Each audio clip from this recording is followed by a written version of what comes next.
biggest mistake that I see that Korean language learners are doing is that they are too dependent on the output. That means that they get frustrated because they go from month to month and don't see the progress. And here is why this is a deadly sin. Because learning Korean takes time. Yeah, it's something that can take years to master it.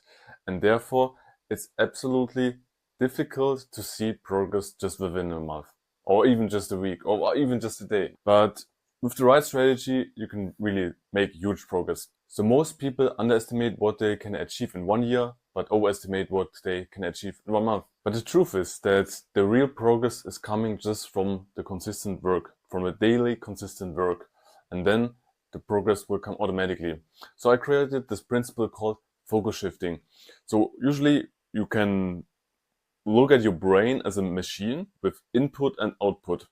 You give something inside and then something is coming out. And for input, for example, this is when you deconstruct Korean conversations or when you learn vocabulary. It's nothing else than giving input into your brain. And really learning language like Korean is nothing else than just giving input inside your machine and making the output, waiting for the output, what comes out. And really, you don't have to do anything else, honestly, than just doing the input.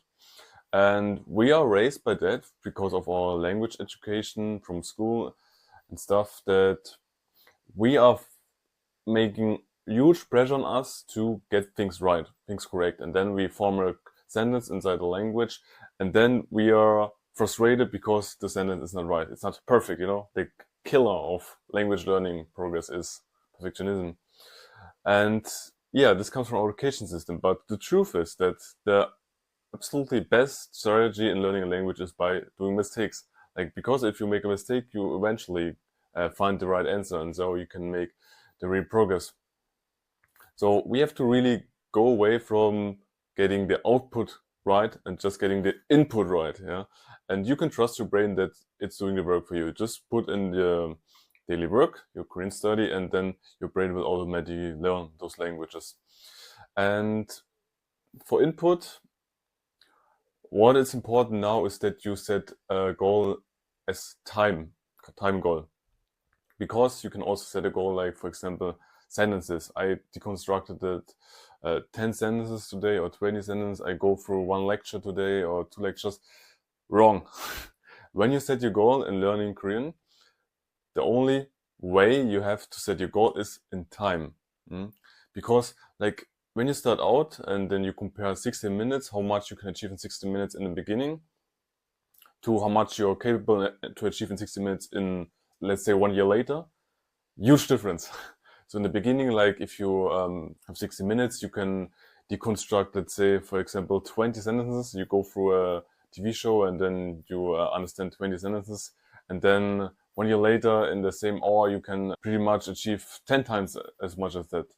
And therefore, the progress is pretty slow in the beginning, but it's getting really fast at the end. So you have to go away from the output, and the output is something like, I have to get a sentence right. You have to only go into the input, and the input is really the daily work. So you have to get into the habit of learning Korean consistent, that you get your goal every day, like your 50 minutes, 30 minutes, 45 minutes, 60 minutes, and then you can trust your brain that the results coming by themselves. And if you want to learn more about how to get consistent in learning Korean, you can check out my videos and subscribe to my channel. My name is John, and I'm here to guide you through the Korean jungle.